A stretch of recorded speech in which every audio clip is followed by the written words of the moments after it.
Саламатсыздар, урматтуу телекөрүүчүлөр, саясаттагы расмий жаңылыктардын топтомун чагылдырган парламент көрсөтүүсү мыйзам чыгаруучулар кандай мыйзам долбоорлорун демилгелеп талкууга алышты, бүгүнкү чыгарылыштан көрө аласыздар.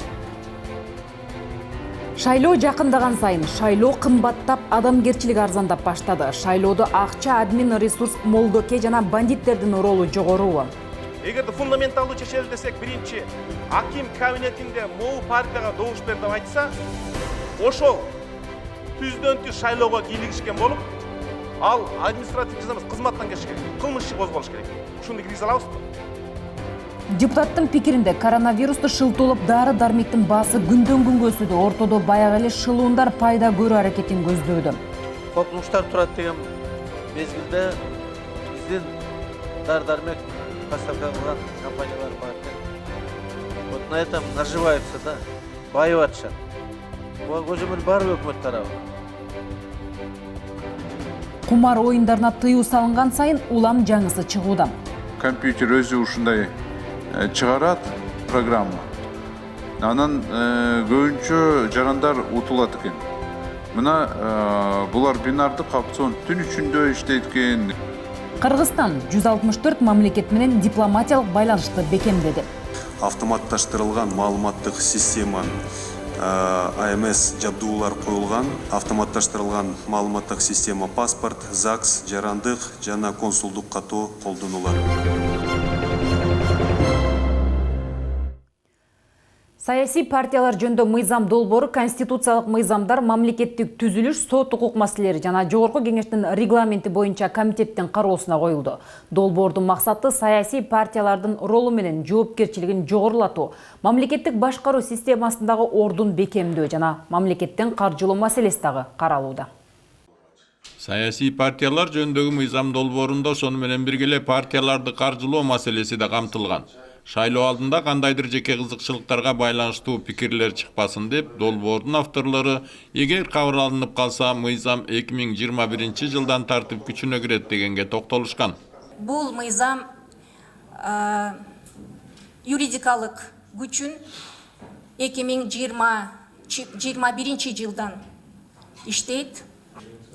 Экинчи баса белгилей турган ченем бул мамлекеттик каржылоо ченем мыйзам долбоору менен 1 январь 2026 жылдан иштейт. Айрым депутаттардын пикирине караганда саясий партияларды каржылоо, анын ачыктыгын камсыз кылуу ишке ашмайынча саясий партиялардын өнүгүүсү болбойт.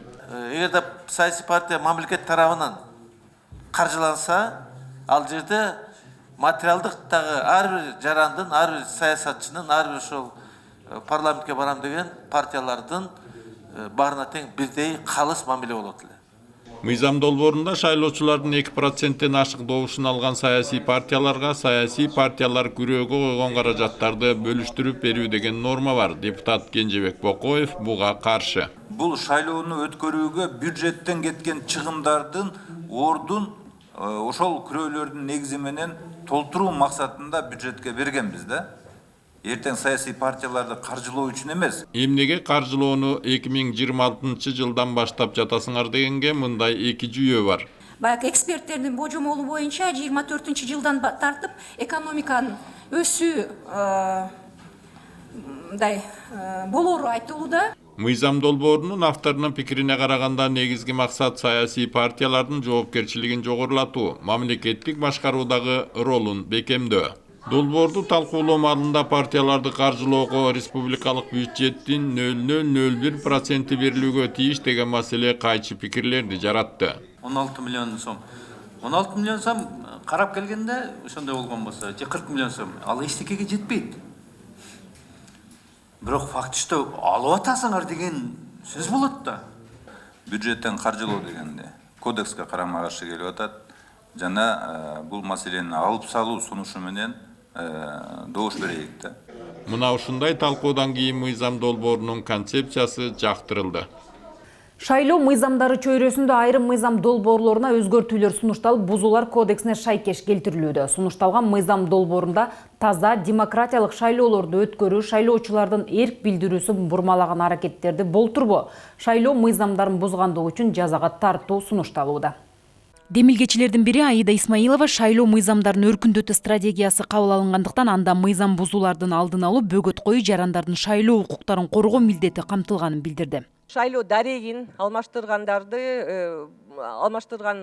жоруктар аныкталып калса, биз экинчи категориядагы айыппул салууга алып келет деп ушул беренеге ушул норманы киргизип атабыз да. Бул 3000 сом. Административдик ресурстук кыянат пайдалануу боюнча экинчи категориядагы айыппул киргизип атабыз. Бул 30 000ден 60 000ге дээри. Эл өкүлү шайлоо комиссиясына шайлоочуларды сатып алды деген маалымат түшсө, аны кантип далилдей алыша турганына кызыкты. Подкуп болду деп информация келди. По факту бул кандай? Видео тартылабы, сүрөткө түшүп калабы, же кандай? Же акчаны деген маркировать этип атай мындай немелери болобу? Мындай кайрылуулар ар кайсы булактардан түшүшү мүмкүн. Бирок ушул укук коргоо органдор өзлөрүнүн жанакы процедуралары боюнча ошо аныктоо иликтөөнү өзлөрү жасап, анан сотко. Эгерде шайлоочу 1-2-3 жерге катталып, өзүнүн дареги боюнча жалган маалымат берсе, жоопко тартылары каралган. Ал эми аларды каттаган мамлекеттик кызматкерлердин жоопкерчилиги кандай болууда? Ош шаарында паспорт столдор мисалы 200 сомдон алып саат 6-дан кийин ошо миңдеген адамдарды учетто коюп койду. Аларга эмне үчүн жоопкерчилик каралган жок бул жерде? Ал 20 000 адамды кое албайт, 6-дан кийин 12-ге чейин иштеген деп атышат. Мына бүгүнкү күндөн баштап бир университеттин, государственный университеттин ректору бир партиянын офисине кирип чыкса, жумуштан кетет, без права восстановления деп киргизип койбойлу. Көчөдө административный ресурсту жок кылайлы десек, экинчи бир дагы жетекчи, бир да партиянын офисине барбаш керек. Добушун саткандарга жана сатып алгандарга дагы күчтүү чараларды колдонуу керек. Мен ойлойм да ушул добушун саткандарга дагы, добушту сатып алып аткандарга дагы катуу чара көрүш керек деп. Эмне дегенде бул добушун сатып алып келип туруп, биякта башка иштер жасай турганы анык болуп турат. Таза шайлоо өткөрүүдө дүйнөдө лидерлердин дебаты программасы шайлоо долбоору башкы үлгү катары эсептелет. Өлкө ичинде мындай көрүнүш кадыресе жок. Андыктан депутат өз сунуштарын берди. Кыргызстанда ушу үчүн бирөө да жок, төртөө кармашат. Акча кармашат, адым ресурс кармашат, молдекелер кармашат, анан бандиттик топто кармашат. Эгерде фундаменталдуу чечели десек, биринчи аким кабинетинде могу партияга добуш бер деп айтса, ошол түздөн түз шайлоого кийлигишкен болуп, ал административдик жаза эмес, кызматтан кетиш керек, кылмыш иши козголуш керек. Ушуну киргизе алабызбы? Экинчи айып бул 30 000 деп атабыз. 30 000 бул 10 шайлоочунун акчасы. Мейл 30 000 дейли, бирок ошол эле партия да экинчи жерде кармалса 60 000, үчүнчү болсо 90 000 нарастающий болуш керек. Партиянын чөнтөгүнө суккуш керек. Үчүнчү, ошол эле партия 10дан ашык участкада акча менен кармалса, ал партиянын талапкерлиги тизмеден кетиш керек. Ошондо инцидент болгондо гана биз шайлоодо сапаттуу шайлоо өтө алабыз. Жыйынтыгында парламентте мыйзам долбоорунун концепциясы жактырылды.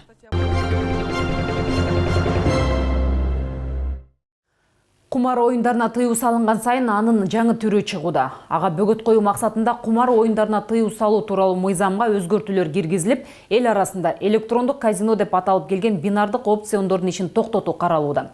Антпесе ал кулачын жайып көптөгөн адамдар ага азгырылууда дешет долбоордун авторлору. Былтыр Ош шаарындагы казиного батирин унааларын жалпысынан 6,5 миллион сомун уттуруп, соңунда өзүн өзү өлтүргөн Темурлан Алиевдин окуясы Кыргызстанда мыйзамсыз кумарканалар иштеп жатканын ачыкка чыгарган эле. Кыргызстанда 2011 жылы кумар оюндарына тыюу салынган, кийинчерээк тотализатор, букмекер кеңселери дагы мыйзам менен жабылган. Лотерея ойнотууга мамлекеттик компанияга гана укук берилип, башкаларга да тыюу салынган. Эми кумар оюндарынын жаңы түрлөрү чыгып, ишмердигин улантып келүүдө. Эл арасында ал виртуалдык казино деп аталып жүрөт. Мен дагы бияктан жардамчыларды аларга атайын айтып, алар дагы башкан, көрүшкөн. Действительно, ушундай эле рулетка сыяктуу компьютер өзү ушундай чыгарат программа. Анан көбүнчө жарандар утулат экен. Мына булар бинардык опцион түн ичинде иштейт экен. Бинардык опцион деген учурда кумар оюнунун жаңы түрү болуп калды дешет эл өкүлдөрү.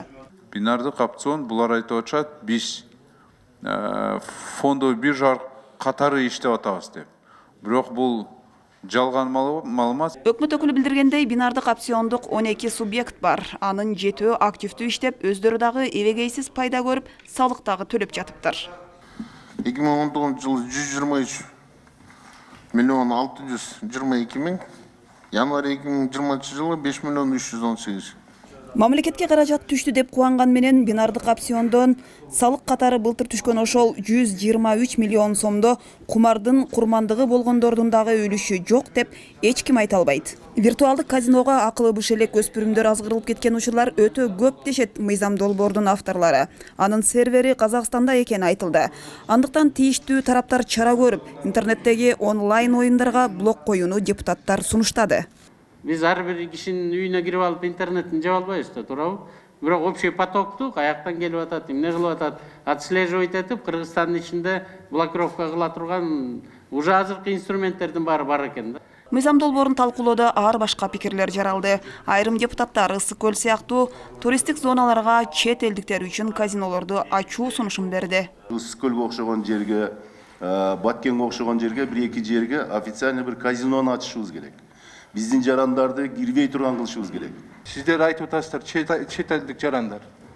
Чет элдик жаран атасы Россияда иштеш үчүн Россиянын жарандыгын алды. Баласы, аялы Кыргызстан жараны болуп Кыргызстанда отурат да. Мындай адамдар 747 миң Россияда.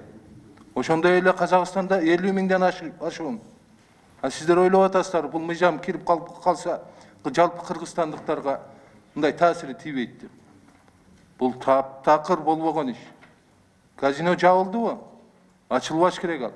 Ошентип тармактык комитет кумар ишине тыюу салуу, кылмыш жана жаза кодексине өзгөртүү кийрүүнү колдоду. Жума ичиндеги болгон аркыл маселелер саатында негизги көңүл дүйнө элдеринин тынчын алып жаткан коронавирус көйгөйүнө бурулду. Андан тышкары жаз айларында боло турган өзгөчө кырдаалдарды алдын алуу, адаттагыдай эле мектеп курулушу жана башка көйгөйлөр көтөрүлдү. Коронавируска байланыштуу өкмөт ар багыттагы алдын алуу чараларын көрүү керектиги белгиленүүдө. Правительству нужно входить в жесткий режим экономии. Отменить тендера, которые вот сейчас объявляются. Нужно лишь только, если это острая необходимость есть, вот, допустим, лекарства, граждане наши не должны пострадать. А строительство, все это может подождать, потому что вы видите, какая ситуация назревает. Границы закрываются везде. Долларды сыртқа чыгарбай, валютаны сырттан тескеринче алуу аракетин көрүш керек. Ал элементардык эми алтын, күмүштү айтпалы, башка ошол эле курулуш тармагында иштетиле турган айыл чарба продукциялары жана башка ошол эмне бүгүнкү күндө аракетибиз болгон болсо, ошону мүмкүн болушунча сыртка валютага сатып, валютаны тартуу аракетин көрүш керек. Бир айга жалпы билим берүү системасын, мектептерди, жогорку окуу жайларды бир айга тактап айтканда 15 марттан 15 апрелге чейин жабуу маселесин сунуштайт элем да. Чынында эле эл көп чогула турган тейлөө мекемелеринин ишин теске салууда учурталабы? Мамлекеттик кызматтар, госрегистр, нотариалдык кызматтар жана башка ушул сыяктуу кызматтарды интернет аркылуу электрондук түрдө өткөзүү керек. Бардыгы үйлөрүнөн кызмат алууга утурумдук ушундай чечим кабыл алуу керек.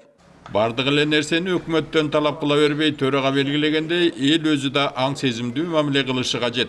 Эгерде ошондой эпидемия чыккан мамлекеттерден башка мамлекет аркылуу учуп келип калганда, өзүңөр аэропорттон ошо сам врачтарга барып, тийиштүү органдардын кызматкерлери турат, ошолорго кайрылсаңар, мына мени текшергиле, керек болсо мен карантинде 14 күн, 15 күн жатайын деген мындай чакырыктарды, кайрууларды өздөрү инициативаны алып иш кылса, мен ойлойм, мына биздин да элибизге кесепети тийбейт. Экономикалык кыйынчылыктар болгон күндө да токтоосуз курууну талап кылган мектептер бар. Караван районундагы Бекенин мектебин өткөндө билесиз, 650 бала окуй турган мектепти МЧСтин корутундусу менен окуганга болбойт деп чыгарып койгон. Ошол боюнча шарты жок мектепте окуп, бүгүнкү күндө бир 7-8 бала ошол жерден туберкулез болду. Шарты жок мектепте окуп. 3-4 сменде. Буну дагы караштырып, мына 20-жылга киргизип, ошол жерде окуп берсеңиздер жакшы болот эле деп ойлойм да. Жазгы өзгөчө кырдаалдардын алдын албаса, күтүүсүз кырсыктардын болушу ыктымал. Азыртан буга бир алдын ала акчасын убагында бөлдүртүп, ошо сеткаларында бердиртип, тез аранын ичинде мындай бир жумуш алып барып атса, эртең чоң бир коркунуч жаратып калышы мүмкүн. Жекеменчик клиникаларды, фарм компанияларды жана косметологиялык тейлөө көрсөткөн жайларды алдын ала айтпай текшерүү демилгеси көтөрүлдү. Мунун себебин долбоордун авторлары акыркы жылдары кан аркылуу жугуучу гепатит сыяктуу оорулардын кескин көбөйүп кетиши менен түшүндүрдү. Экономикалык жана фискалдык саясат комитетинде долбоор кызуу талкууланып, эл өкүлдөрүндө ача пикир жаралды. Учурдагы ишкердик субъекттерди текшерүү жөнүндө мыйзам боюнча ишкердик кылгандарга алдын ала 10 күн мурда текшерүү барары тууралуу кабарланат. Текшерүү келе жаткан соң, албетте даярдык көрүлүп, жаманы жашырылып калат. Мында калктын саламаттыгы тууралуу маселе болуп жаткандыктан, депутат жеке клиникаларды, дарыканаларды жылына жок дегенде 2 жолу капысынан текшерүүнү сунуштоодо. Азыркы күндө өзүңүздөр да билесиздер, көптөгөн оорулар ушул кан аркылуу өзгөчө стоматология, ушул медициналык мекемелерде лабораториялык жугуп атат. Мурдагы саламаттык сактоо министри Талантбек Батыралиев ал кезде Бишкектеги стоматологиялык жайларды кыдырып рейд жасаган. Анда көптөгөн стоматологиялык кабинеттерде жүрөк иренжиткен антисанитария экени ачыкталган. Ошондо саламаттык сактоо министрлиги мыйзам боюнча текшерүүгө эч кандай укугу жок экенин айтып, кол жайган эле. Азыр өкмөт бул мыйзам долбоорун колдоого алууда. Когда предварительное уведомление, тогда недобросовестный субъект предпринимательства всю продукцию не зарегистрированную, не сертифицированную, которая привезена контрабандным путем, он ее убирает. Бир катар депутаттар мыйзам долбоорун колдоого үндөдү. Элекүлү Акылбек Жапаров бул мыйзам долбооруна каршы пикирин билдирди. Анын баамында текшерүү деген нерсе биринчиден ишкерлерди чочулатат жана анын артынан сөзсүз коррупцияны пайда кылат. Мына тамак аштын баарын внезапно текшеребиз деген эмнеге алып келди? Айына ставка төлөп атышат бүт баарында. Бул дагы ошондой болот. Ар бир аптека 3000 аптека ставкасын төлөй баштайт. Лишь бы силер келбей келет. Причина анда эмес да, жанагы жуктуруп аткан, ооруп аткан, тигиндей болуп аткан. Анын баарын бөлөк технический регламент деген бар. Жыйында ушундай талаштуу учурлар жаралып, мыйзам долбоорун талкуулоо кийинки аптада улантылмай болду. Айрым калктуу конуштар айыл категориясына кирүүгө даяр. Маселен, Ош, Жалалабад, Баткен, Чүй жана Нарын облустарында айыл макамын албай калган калктуу конуштар арбын. Парламент өз отурумунда калктуу конуштарды айыл категориясына кирүү жөнүндөгү мыйзам долбоорун талкуулады. Теманы кабарчыбыз улантат. Жалпы өлкө боюнча айыл макамына муктаж болгон 167 калктуу конуш бар. Алардын ичинен бардык иш кагаздары даярдалып, парламенттин кароосуна сунушталганы 28. Негизинен калктуу конуштардын айыл макамын алуусуна атайын шарттар каралган. Айыл чарба өндүрүшүндө алектенишкен жана алардын үй бүлө мүчөлөрү калктын санынын жарымын көбүн түзгөн калктуу конуштар 50'den ашкан. 50'den кем болуп алган калктуу конуштар айыл категориясына киргизилиши мүмкүн деп мыйзамда жазылган. Бирок мындай шарттар менен айыл макамын ыйгаруу натыйжасыз экенин эске салган эл өкүлү аймактарды ирилештирүү керектигин сунуштайт. Анын пикиринде майда айылдарды жаратуу менен негизги көйгөйлөр чечилбейт. Көбүнчө айылдар бар, тоонун арасында болгондо мына айыл статусун алгандан кийин эми ФАП салыш керек, мектеп салыш керек, дагы башка нерселер бар да. Анан кийин кээ бирки жерлерде бар, баягы айыл статусун алышат, бирок салына элек, ал салынбайт дагы да. Анан ошол эле биздин жана кичинекей балдар бир 3, 4, 5 километр, 10 километрге чейин жөө баргандар да болот. Кандай иш жүргүзүлбөсүн, келип эле каражатка такалаары бышык. Бул маселеде дагы жаңы макам алган айылдарды каржылоо муктаждыгы турат. Туура калктуу конуштарды статус берүү бул жакшы. Бирок ошого жараша шарт түзүп бериш керек деп турабы. Ошон үчүн бүгүн вице келип так жооп берсе жакшы болмок да. Мынакей бюджетке киргизелик, ушу айылдардын инфраструктурасын, социальный объектилерин салып беребиз деген бүгүн так жооп алсак жакшы болмок. Мына коллегаларым да ушу суроону берип атышат. Акча каралыш керек, местныйдан эмес, республиканскийден каралыш керек депчи. Өкмөт тарабынан административдик аймактык реформа боюнча атайын жумушчу топ түзүлгөн. Анын максаты айыл өкмөттөрдү ирилештирүү болууда. Бир 500'den кем болуп алган же 1000'den кем болуп алган ушундай бир деп атайын комитеттин бир чечиминин бир пункту менен Кыргыз Республикасынын өкмөтүнө сүнүш берилди. Аны кайра карап чыгабыз. Учурда республика боюнча 453 айыл өкмөтү бар. Алардын дээрлик басымдуу бөлүгү дотацияда турат. Бишкек жана Ош шаарларында быйылкы жылы таштандыны зыянсыздандыруу боюнча атайын заводдор курулары айтылууда. Мындай иш-чараны шаардык мэрия колго алып, өз аракеттерин көрүүдө. Эгерде таштанды полигондору иретке келтирилсе, биринчи орунда шаардыктардын ден соолугуна кам көрүлүп, аба тазартылмакчы. Кененирээк экология рубрикасынан көрүүгө чакырабыз. Негизинен экология боюнча маселени карадык. Бул Бишкек шаарына чоң кредит грант келген. 2013 жылы келип, бул ушул жылдары ишке ашып калыш керек болчу. Кечээ биз чакырганда айтышты, бир 3 жылга кечигип атышат. Азыркы күндө быйыл кыштында көрдүңүздөр, экология Бишкек шаарында өтө начар болду. Ошол нерсеге байланыштуу азыркы жасап аткан иштерин сурадык. Буюрса, булар бизге азыркы ошол тазалык ишканасы вице-мэрлер баары келип жооп беришти. Мусор сорттоочу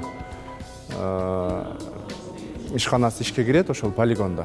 Ошол азыр түтөп күйүп атпайбы? Токтобой күйүп аткандагы буюрса жакын аралыктарда өчүрүлөт. Анан заманбап ошол мусор токтотуучу 25 гектарды айттык, ошо 25 гектар жерге ошол өзүнүн заманбап ошо трубалары бар, ичинде күйбөй тургандай кылып туруп полигон курулуп башталыптыр. Ал нерсе ошол баары биригип этап менен декабрдын аягына буюрса кыштын алдында биз жаңы полигонду, жаңы ошо мусор сорттоочу, переработка эмес, сорттоочу цехти ээ болуп калат экенбиз. Эми баягы түтөп күйүп аткан, эми ал жерде ар нерсе күйүп атат да, бардык нерсе күйүп атат да, токтотконго невозможно болуп атат да. Ошол нерсени токтотулат, эч качан ал жер түтөбөйт. Анан баягы сортировка болгондо булар айтып атышат, ал жерден биз пайда ала баштайбыз деп атат да. Ош шаарында дагы ушул нерсе башталган. Бир убакта эле башталышкан, ал жакта дагы жер маселеси чечилбей, 2 жылга артка жылып кетти.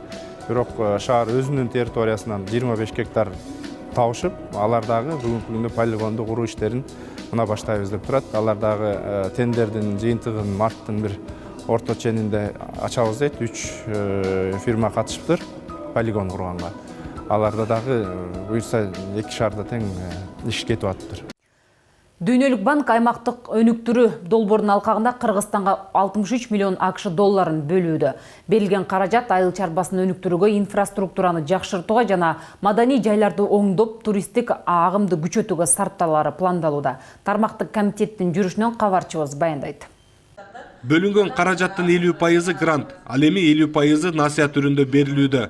Долбоорго ылайык каражат Ош облусу жана Ош шаарын өнүктүрүүгө жумшалат. Жалпы алганда көп чоң маселелер бар бул региондо, ошондуктан ушул долбоорду тандоодо негизги ошо критерийлердин бири ушул региондогу элдин көпчүлүгү жана ошонун социал-экономикалык абалы эске алынган. Долбоордун алкагында заманбап лабораторияларды салуу жана Ош технологиялык университетинде атайын адистерди даярдоо курсу да каралган. Лабораторияны түзөбүз, кайра иштетүү тармагын модульный кылып, аны ошол жерде баягы айыл чарбанын сапатын кантип текшериш керек, кайсы деңгээлге жетиш керектерин үйрөтүү, ошондой мээлерди алып беребиз. Бирок долбоордо ар кандай маселелер камтылганы менен ишкерлерди колдоо, жаратмандыкты өнүктүрүү боюнча сунуштар жок экенин эл өкүлү баса белгиледи. Бул жерде деген үстүртөн эле болуп калыптыр да, мындай элге жетпей эле үстүртөн эле мындай түшүнүксүз болупчу.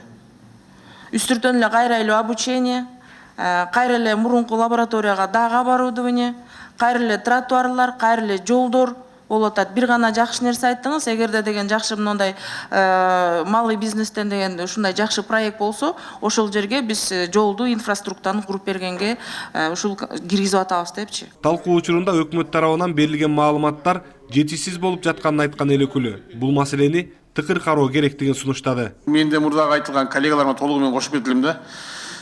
Бул жерде мен азыр карап отурам, повышение потенциала сотрудников, ознакомительный туры деп ушундай бир немелер көп экен да.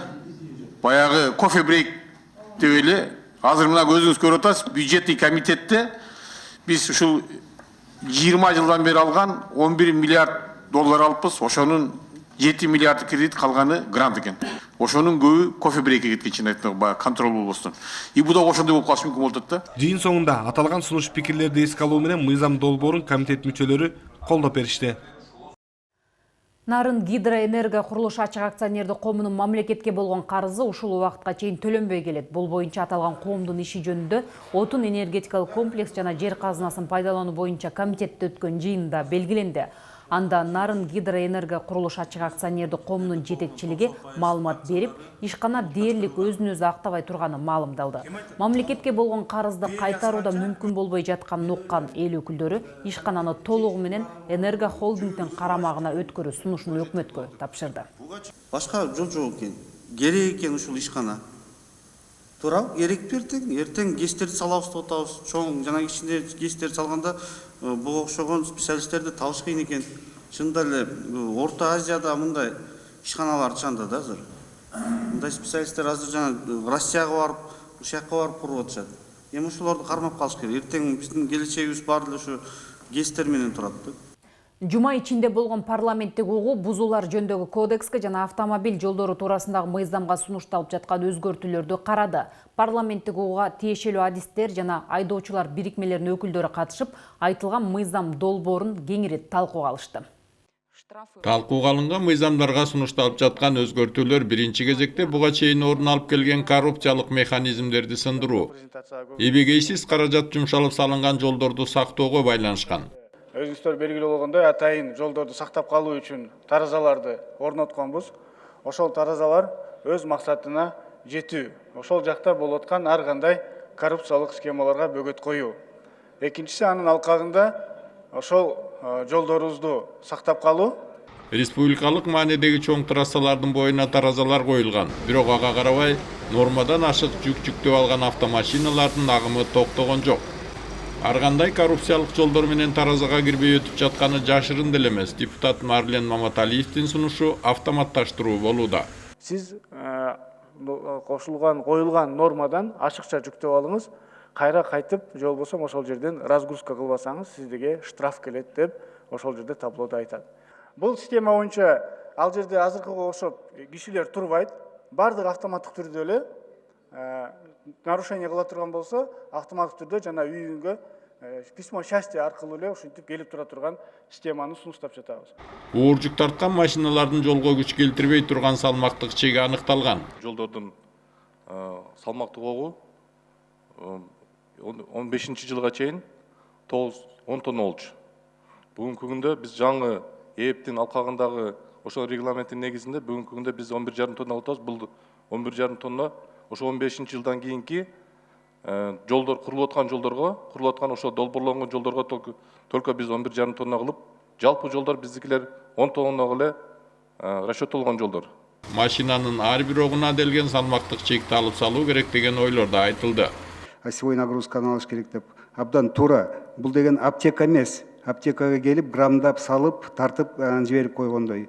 Осевой нагрузканы сөзсүз алыш керек. Октук басымды алганга такыр болбойт. Анткени өткөн кылымда эле бул техникалык нормативдин баары чыкканда, аны биз өзгөрткөнгө дагы башкача кылганга да мүмкүнчүлүгүбүз жок. Парламенттик угуунун жүрүшүндө башка да бир катар көйгөйлөр айтылып, транспорт ишканаларынын өкүлдөрү менен аны чечүүнүн мыйзамдуу жолдору талкууга алынды. Бул жерде ар кандай ойлорду, пикирлерди уктуңуздар. Эң негизги максат сиздерде деле ошол эле хабалар болобу, ошол эле башка груздар болобу. Эртең жолубуз болбой калса, жолубуз такыр жок болуп калса, сиздердин өзүңүздөрдө эле кыйын болот. Ошон үчүн бул эң маанилүү маселе деп ойлойм. Ушул жерге дагы бир сыйра осевой нагрузканы ачык айкын карап чыкканга тапшырма берсек, андан кийин эч кимде маселе болбош керек. Бул илимий изилдөөлөрдүн негизинде болгондон кийин буга чекит коюшубуз керек деп ойлойм. Жогорку кеңештин төрагасы Дастанбек Жумабеков Ирандын элчиси Саид Харазини кабыл алды. Төрага Дастанбек Жумабеков алгач Саид Харазини Кыргызстандагы дипломатиялык ишмердүүлүгүнүн башталышы менен куттуктап, тажрыйбалуу элчи катары эки мамлекеттин байланышын чыңдоого салым кошоруна үмүт артарын билдирди.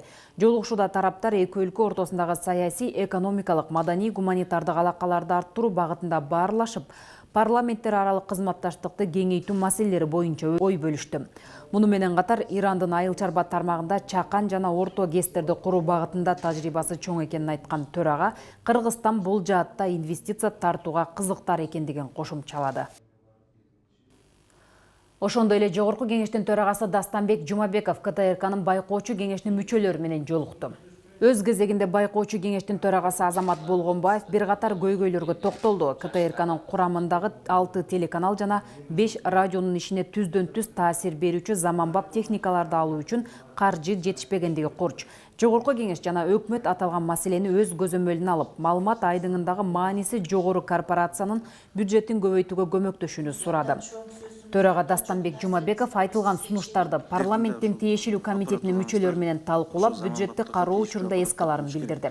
Эгерде качественно биз требовать этсек, качественно мына сиздерде ошондой качественный ошо заманбапка тийиштүү аппараттар жана башка техникалык жабдуулар толукталып туруш керек. Ушу тапта Кыргызстандын 164 мамлекет менен дипломатиялык байланышы бар. 2019 жылы Кыргызстан Гренада, Мозамбик, Кирибати, Науру сынду 8 жаңы өлкө менен дипломатиялык мамиле түздү.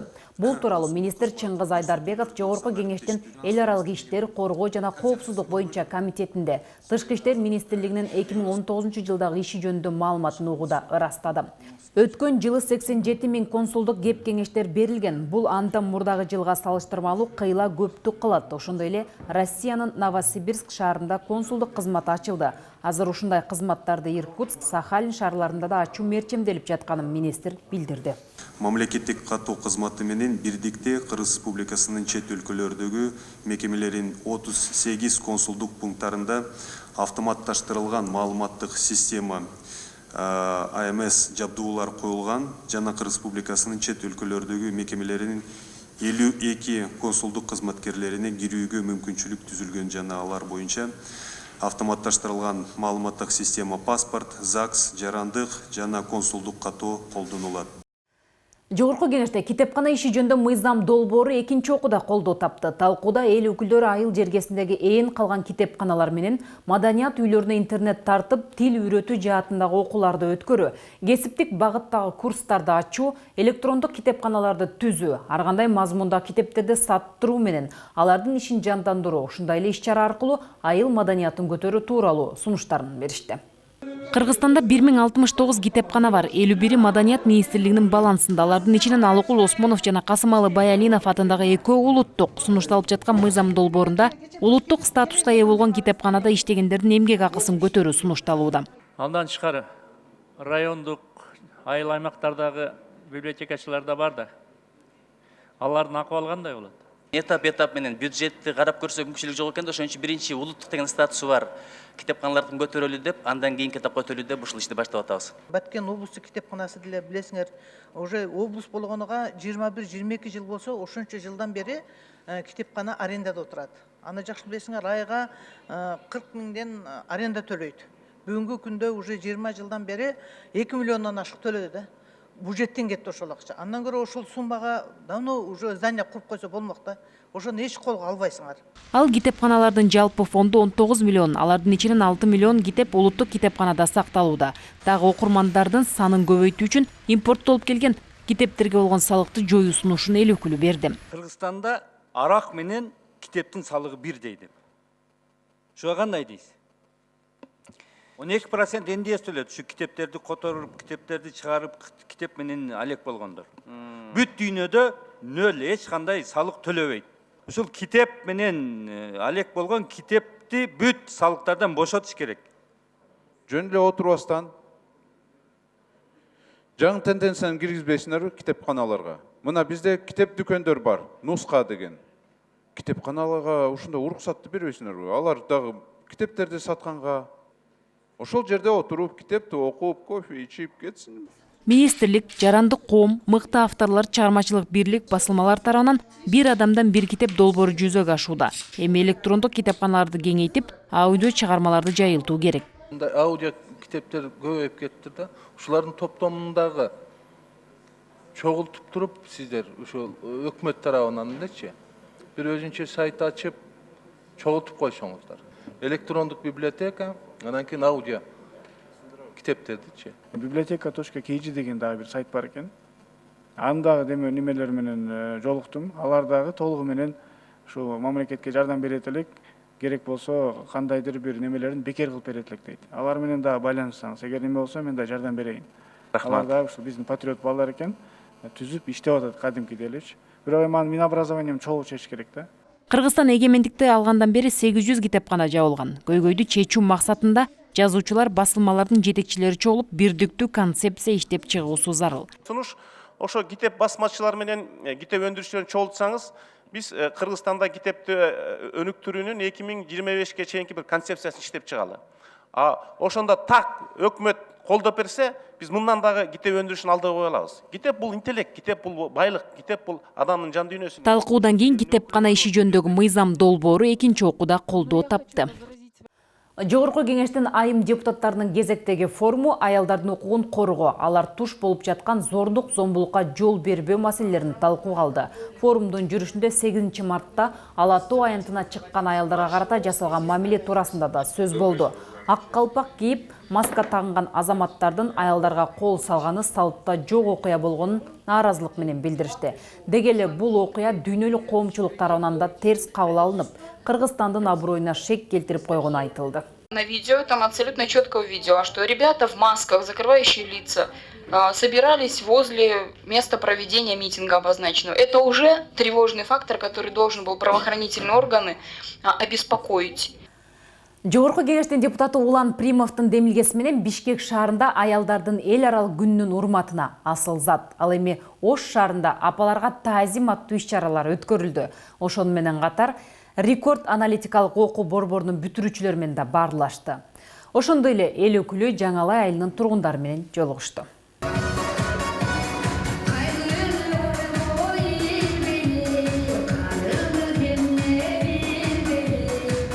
Депутат демилгелеген аялдардын эл аралык күнүнө арналган иш-чара Асыл зат аттуу майрамдык кече дегенде Бишкекте уюштурулду.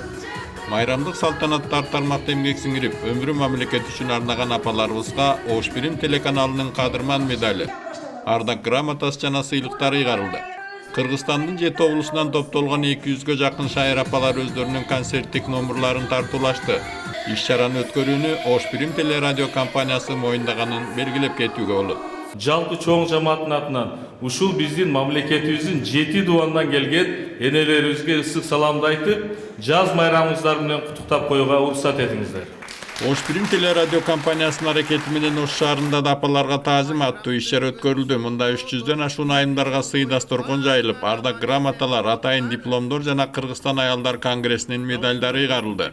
Иш-чара концерттик программа менен коштолуп, Кыргызстандын эл артисттери, калкка кадырлуу ырчык уудулдар майрамдык маанай тартуулашты.